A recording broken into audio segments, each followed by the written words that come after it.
لیکن امریکہ نے سب آفرز کو ڈکلائن کر کے عاصم منیر صاحب کی جو شخصیت ہے اس کو پاکستان میں بعض لوگ جو عمران خان کے حامی ہیں وہ بڑا عجیب و غریب لفظوں سے یاد کرتے ہیں، لیکن فیکچولی یہ ہے کہ انہوں نے اپنی سمارٹنس سے، اپنے انفلوئنس سے، اپنی ایک جو خاص طور پہ انڈیا کے ساتھ جو جنگ ہوئی اس کے بعد جس طرح سے وہ گرو کیا انہوں نے، جس طرح سے ایران میں تو حیران ہوا کہ ایران کی ہائی لیول لیڈرشپ جو ہے وہ کس طرح سے اس کا استقبال، عراقی خود آئے ہوئے تھے ایئرپورٹ پہ ان کو ریسیو کرنے کے لیے، اور جب وہ ان سے معانقہ کر رہے تھے تو اس میں ان کی گرمجوشی نظر آ رہی تھی، اور وہ خاص ایک جو محبت ہوتی ہے وہ نظر آ رہی تھی عاصم منیر کے ساتھ۔ اسی طرح کی گفتگو ٹرمپ کر رہے ہیں۔ ٹرمپ ہر جگہ پہ کہتے ہیں کہ field marshal is doing well, اور آج ان کی اسپوکس پرسن نے کہہ دیا، تو ایک کرزما تو انٹرنیشنلی انہوں نے اپنا ثابت کر دیا، اور وہ کرزما جو ہے وہ اسرائیل کو بھی ناپسند ہے بہت زیادہ، یہ جو آپ کے انڈیا نیبرنگ کنٹری وہاں پہ بھی بہت تکلیف ہے، اور عمران خان کے چاہنے والوں کو بھی بہت تکلیف ہے۔ لیکن فیکچولی عمران خان کے بہت سارے چاہنے والے وہ بھی تھے جو شیعٹس کمیونٹی کے، ان کا کہنا تھا کہ ایران بیٹریڈ فیل کر رہا ہے، ایران پاکستانی گورنمنٹ کو، پاکستانی ملٹری کو اس طرح سے رسپیکٹ نہیں کر رہا۔ تو کل رات سب نے وہ دیکھ لیے مناظر کہ پاکستان کی تہران میں کتنی عزت ہے، انہوں نے عاصم منیر صاحب کے جانے پہ بھی ایک ترانہ بنا دیا۔ تو بہرحال یہ وہ آبجیکٹیوٹی کے ساتھ ہمیں دیکھنے کی ضرورت ہے۔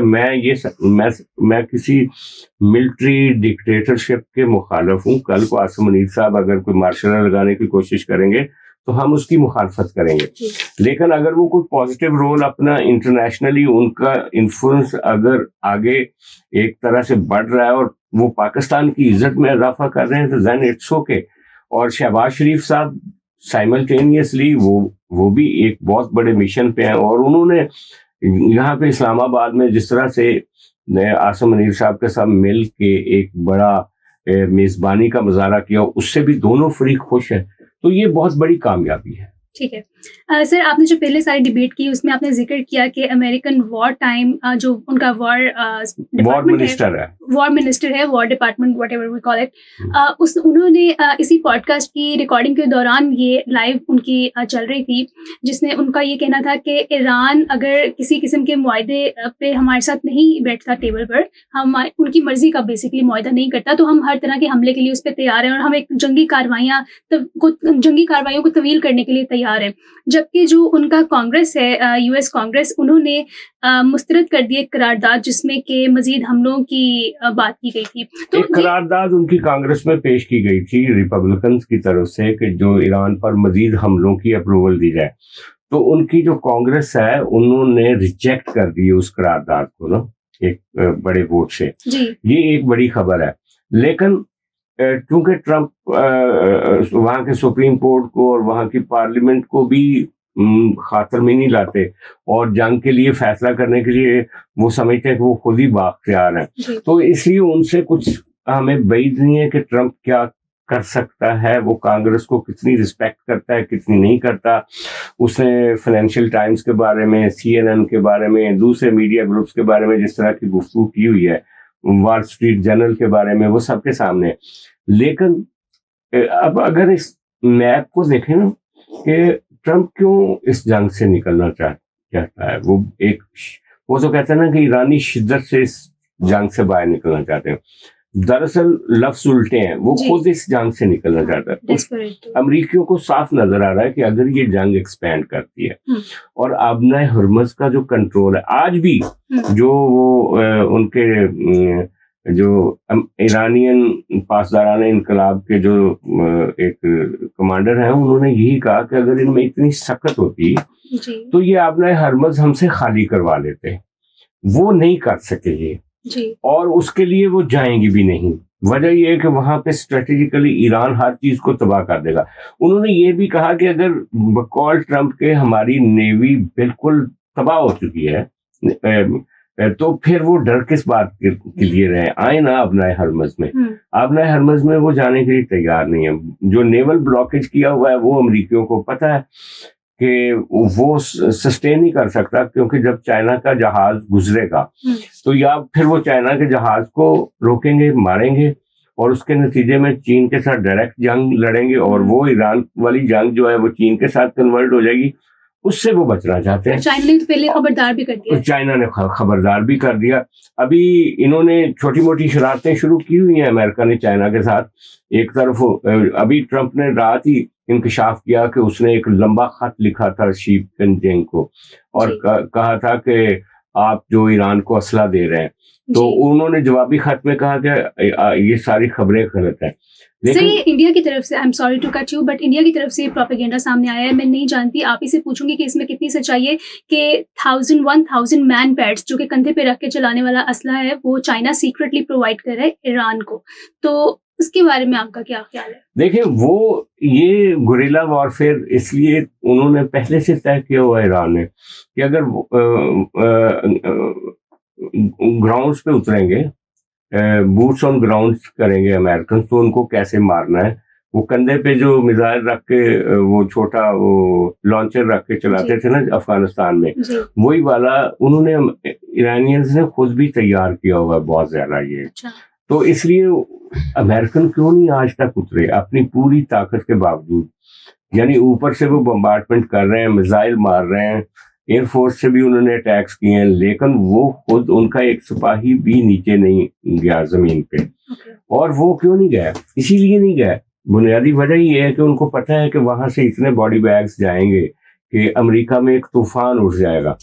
تو امریکہ کے لیے یہ جنگ مہنگی بھی ہے، دنیا کے لیے مہنگی ہو چکی ہے. ہم پاکستانی جس طرح سے اس کو فیس کر رہے ہیں وہ اپنی جگہ پہ، امریکہ افورڈ ہی نہیں کر سکتا کہ اس جنگ کو لمبا کر کے دنیا کو ایک بڑے ایک مالیاتی اور معاشی بحران سے دوچار کرے.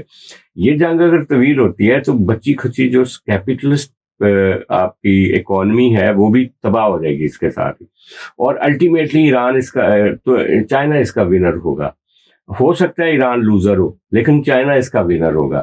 تو چائنا کو روکنے کے لیے بھی ان کے لیے ضروری ہے کہ یہ جنگ جلدی سے جلدی ختم کی جائے. یہ باقی بڑھ کے ہیں ساری کہ ہم تباہ کر دیں گے. اگر تباہ کرنا ہے، اگر ان کی تہذیب کو ختم کرنا ہے، تو پھر یہ ڈائلاگ کی بار بار چیزوں کے اوپر زور کیوں دیا جا رہا ہے اور پاکستان کو کیوں انگیج کیا جا رہا ہے؟ مجھے تو بڑی امید ہے کہ یہ جو امریکنز ہیں، جو بھی ان کو ملے گا ایران سے، وہ ایک ایگریمنٹ کرنے کے لیے چلے جائیں گے.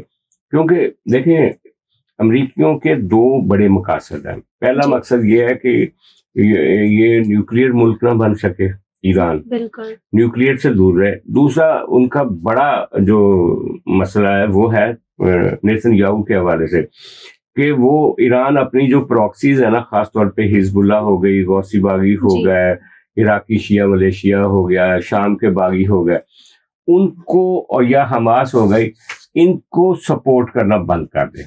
لیکن کبھی بھی ایران لکھ کر نہیں دے گا کہ میں ان سے علیحدگی کا اعلان کرتا ہوں. وہ ان کے ایسٹس ہیں، وہ ان کے ایسٹس رہیں گے. اس پر ایران ان سے سمجھوتا ضرور کر سکتا ہے کہ یہ جو انریچمنٹ کی یورینیم انریچمنٹ کے اوپر کوئی بات ہو سکتی ہے، کیونکہ نیوکلیئر شاید ابھی ایران کی آپشن نہیں ہے. ٹھیک ہے جی ٹھیک ہے. سر پہلے ابھی چائنا کا ذکر ہو رہا تھا، چائنا کی ہی مزید بات کر لیتے ہیں کہ کل کی خبر ہے کہ چائنا کے 2 بڑے بینکس کو خط لکھا گیا ہے امریکہ کی جانب سے، جس میں انہوں نے کہا ہے کہ ان پہ سینکشنز لگائی جائیں گی اگر ایرانی پیسے ان کے بینکس میں پائے گئے. جس پہ چائنا کا یہ رد عمل آیا ہے کہ اگر ویسے تو انہوں نے مذمت کی، لیکن انہوں نے ساتھ میں یہ بھی کہا ہے کہ امریکہ یونیلیٹرلی، مطلب یک طرفہ ہم پہ سینکشنز نہیں لگا سکتا without the permission of United nations security council. تو اس پہ آپ کا کیا کہنا ہے کہ امریکہ ساتھ ساتھ ان کو بھی دیکھیں، انہی چیزوں سے جو ثابت ہو رہا ہے کہ یہ جنگ کے جو نیچے پیندے میں چیز ہے نا، وہ معاشی مفادات ہیں، جو چین کا بڑھتا ہوا انفلوئنس ہے. جو جگہ امریکہ خالی کرے گا گلف میں، اس کو بریج کرے گا چائنا. اب اگر جنگ لڑنی ہے امریکہ نے تو اس کو بہت ساری جگہ خالی کرنی پڑے گی. بہت سارا نقصان ہو سکتا ہے ایران کا، لیکن اس سے بڑا نقصان امریکن اس پوزیشن کا ہوگا جو ابھی اس وقت برقرار ہے تھوڑی بہت ڈیمیج ہونے کے باوجود. تو جو لڑائی اصل ہے وہ گلف سے زیادہ اس مالیاتی مقابلے کی لڑائی ہے جس میں چین آگے بڑھ رہا ہے اور امریکہ کو سب سے بڑا خطرہ چائنا سے. ایک طرف وہ جس دہشت گردی کی بات کرتے ہیں ایران کے حوالے سے یا سمجھتے ہیں کہ وہ دہشت گردی ایکسپورٹ ہو رہی ہے, اسرائیل خطرے میں ہے یا ریجن خطرے میں ہے, وہ ایک پولیٹیکل بات ہے. لیکن نیچے جو اس کے پیندے میں ہے وہ ہمیشہ معیشت ہوتی ہے ہر جنگ کی, اور معیشت کا جو ایک طرف ایک سرا جو ہے وہ واشنگٹن میں ہے تو دوسرا بیجنگ میں.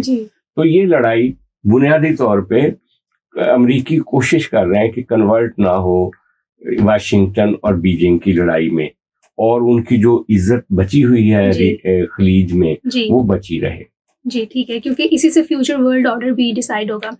سر اس کے ساتھ ہی ہم بڑھتے ہیں اسرائیل کی جانب. اسرائیل کا جو اس ڈائنامک میں کردار فی الحال رہا ہے, اور ساتھ میں ابھی جو ان کی لبنان کے ساتھ ٹاکس ہو رہی ہیں, یہ کہا جاتا ہے کہ جو امریکہ ہے وہ اسرائیل کو ایٹ لیسٹ پریشرائز نہیں کر سکتا, لیکن اسرائیل جو وار کر رہے کہ وہ ایک ہفتے کا سیز فائر کرے گا لبنان کے ساتھ, وہ خبریں یہی آئی ہیں کہ وہ امریکہ کے پریشر کے انڈر آ کر ہی کر رہے. تو اس کے بارے میں آپ کا کیا خیال ہے؟ یہ بھی انڈائریکٹلی, اب لوگ اس کا ہو سکتا ہے اس کا مذاق بھی اڑائیں, لیکن انڈائریکٹلی پاکستانی پریشر ہے. پاکستانی پریشر اس لیے ہے کہ جب ایران اور امریکہ کی گفتگو ہو رہی تھی اسلام آباد میں, اسی وقت یا اس سے اگلے دن آپ کو یاد ہوگا کہ لبنان میں ایک بڑی بمباری ہوئی تھی.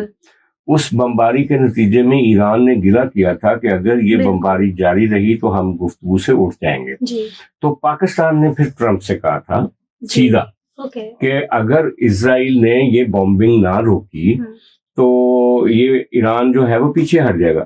اس کے بعد ٹرمپ نے کہا کہ میں کوشش کرتا ہوں, تو اس نے کوشش کی اس کو کہنے کی نیتن یاہو کو کہ آپ یہ بند کریں. اچھا, نیتن یاہو نے ایک دن کے لیے 1-2 دن اٹیک نہیں کیے, لیکن آج پھر اس نے بہت بڑا اٹیک کیا. وہ نیتن یاہو کو بھی نظر آ رہا ہے کہ گفتگو ہو رہی ہے, اور میں آخری جو ہوتا ہے نا, جیسے آپ کو یاد ہوگا ایران پہ بھی ایک بہت بڑا اٹیک ہوا تھا گفتگو سے 1 دن پہلے, تو انہوں نے وہ کیا. لیکن ساتھ ہی ساتھ لبنان کی حکومت کے ساتھ ابھی تک ان کے اسرائیل کے براہ راست مذاکرات پہلے واشنگٹن میں ہوئے ہیں, اب دوبارہ لبنان میں ہوں گے, بیروت میں ہوں گے, اور لبنانی گورنمنٹ یہ کہہ رہی ہے کہ آپ پیچھے ہٹیں. آج پاکستانی فورن آفس نے بھی ان مذاکرات کی تعریف کی ہے, اور ان کا کہنا ہے کہ ہو سکتا ہے کہ لبنان اور اسرائیل کی یہ جو جنگ ہے یہ بھی رک جائے. پاکستان یہ چاہتا ہے کہ ایران کے گلے شکوے بھی دور ہو جائیں جو لبنان کے حوالے سے. ٹھیک ہے سر, اب ہم بڑھتے ہیں کہ جو آج کی ایک اور بڑی خبر ہے جس کے مطابق $5 بلین KSA نے, سعودی عربیہ نے پاکستان کے لیے اپروو کیے ہیں, جس میں سے جو $2 بلین ہیں وہ کل 15 اپریل کو اکاؤنٹ میں آ بھی گئے ہیں, اور انہوں نے کہا ہے کہ $3 بلین بھی بہت جلد ہم ٹرانسفر کر دیں گے. تو یہ اتنا جو پیسہ آ رہا ہے یہ سب کیسے ہو رہا ہے؟ اور یہ دیکھیں, یہ آپ سے یہ جو ایران امریکہ جنگ ہے یا جو خلیج کی ایک ٹکراؤ ہے, اس نے ہمیں شروع میں ہمارا ایک ڈیمیج ہوا. وہ ڈیمیج یہ ہوا کہ UAE جو تھا وہ بالکل مخالف سائڈ پہ جا کے کھڑا ہو گیا. UAE کے ساتھ پاکستان کے پہلے بھی کچھ معاملات اچھے نہیں تھے. پاکستان یہ بار بار کہہ رہا تھا کہ خاص طور پہ بلوچستان کی جو انسرجنسی ہے وہ UAE سے ان کو فنڈ ہو رہا ہے, اور اس سے پہلے افغانستان کے بارے میں بھی UAE سے ہی فنڈنگ کا پاکستان گلا کر چکا تھا. اور پھر UAE کا سعودی عرب کے ساتھ ڈائریکٹ پرابلم ہے, اور ہم سعودی عرب کے ساتھ ایک معاہدے میں ہیں. اچھا, اس کے بعد ہی جب سے ہم نے سعودی عرب کے ساتھ ایگریمنٹ کیا تو UAE کافی ہوسٹائل ہو گیا تھا, اور وہ اسرائیل کی ویسے بھی جولی میں ہے اس وقت. تو اس کی وجہ سے ہمارے تعلقات اتنے خراب ہوئے کہ UAE نے جو ہمیں $3 ارب دیا ہوا تھا وہ ہم سے مانگ لیا کہ ہمیں واپس کریں. اور اس بحران کی صورتحال میں جب آپ مہنگا تیل خرید رہے ہیں, جب آپ کے ملک میں بجلی کی پروڈکشن کے مسائل ہیں, جب بجٹ کے اور پرابلمس ہیں, اس کی جنگ کی وجہ سے ریمیٹنسز جو ہمیں مڈل ایسٹ سے آنے تھے وہ بھی کم ہو گئے, تو اس کرائسس میں اس نے پیسے مانگ لیے. جی اب یہ پیسے کہاں سے, خود تو دے نہیں سکتے تھے. ٹھیک ہے. تو پھر پاکستان نے جو سعودی عرب کے ساتھ گفتگو کی, اچھا اور یہ ہماری جو اسلام آباد میں جس دن ٹاکس ہو رہی تھیں امریکہ اور ایران کی, اس سے ایک دن پہلے سعودی وزیر خزانہ پہنچے تھے اسلام آباد, شاید آپ کو یاد ہوگا. تو اس وقت پاکستان نے جو ان کو بریف کیا کہ جس طریقے سے اگر یو اے کے پیسے ہم واپس دیتے ہیں تو ہمارے لیے کیا مسائل ہوں گے, تو وہ ایک خوشخبری دے کر گئے تھے کہ وہ ہم کر لیں گے. اب جب وزیر اعظم صاحب سعودی عرب میں تھے تو اس موقع پہ پہلی ایک قسط جاری ہو گئی $2 ارب کی, تو اس سے سنبھل گیا ہمارا, اور اب ہم اپنے اکاؤنٹ سے جو یو اے کو کچھ ادائیگی پہلے کی, باقی ادائیگی کر کے یو اے کو بائے بائے کہہ دیں گے, اور ریزروز بھی اسٹیبل رہیں گے.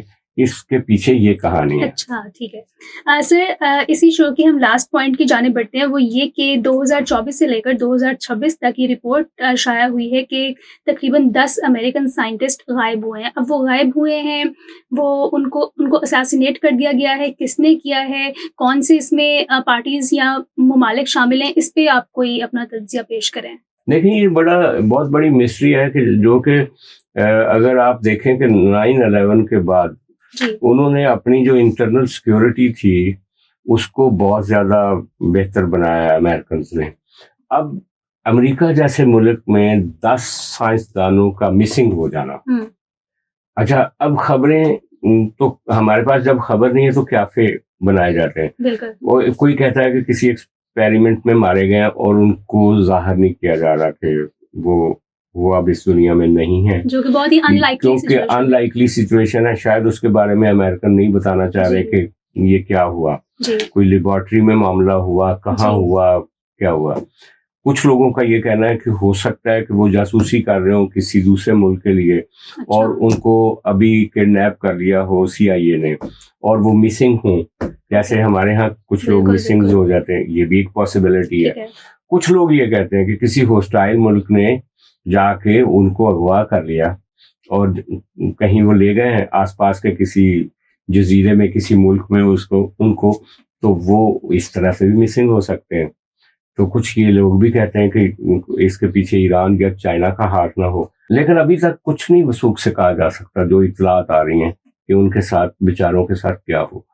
ٹھیک ہے, اور یہ سٹوری تو آنے والے چند سالوں میں ہی سامنے آئے گی. یہ ایک ایسی سٹوری ہے جو طوفان برپا کر سکتی ہے جب یہ انفولڈ ہوگی. بالکل ایپسٹین فائلز کی طرح یہ ایک بڑی انوکھی کہانی ہو. ٹھیک ہے, thank you so much sir for your analysis and insights on the major key issues today.